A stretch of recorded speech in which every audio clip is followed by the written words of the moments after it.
So if you're going to be in a position where you are serving alcohol at your open house and you don't have a liquor license, and let's face it, pretty much no real estate agent is going to randomly have their own liquor license, we got to make sure that the open house is not available to the public, because if you are serving alcohol at a place that is open to the public, it will require that you have a liquor license to do it.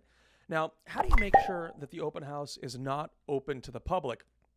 Strictly speaking, well, three criteria have to be met to ensure that the open house is not open to the public. One is that there can't be any sale of alcohol. So the real estate agent cannot be charging, $5 for a glass of wine and $8 for a cocktail.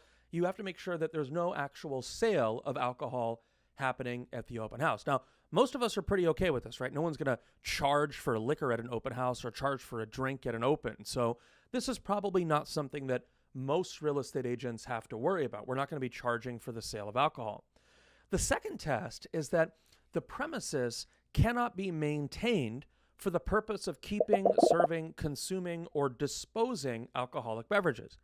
Now, if you're doing an open house at a house, it's pretty unlikely that the premises are going to be maintained for the purpose of serving liquor. So it's a residential property, right? It's not zoned commercial. It's not zoned retail restaurant or bar. So this also is probably not going to be a problem for most real estate agents. But the third requirement might be something that is a challenge for a lot of real estate agents that are doing open house that may want to serve liquor. So the event should not be open to the, quote, general public at the time alcoholic beverages are served. This is known in the hospitality world as a private party exception. And how the private party exception works is that the person doing the open house has to have prepared names of invited guests prior to the event. And because you have a list of people that are allowed to be admitted to the event becomes a private party. Now, this means if somebody does show up at your open house where you're serving alcohol and they're not on the list, you have to turn them away. Otherwise, if you let them in, then the event could be construed as being, quote, open to the public.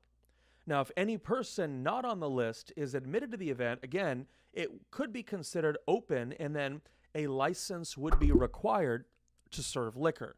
So very important to remember that private party exception requirements require, generally anyway, that you maintain a list of attendees, and somebody that's not on the list would have to be turned away.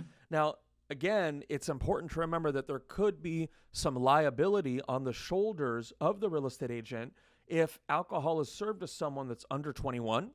Of course, that could cause some liability on the shoulders of the broker or salesperson.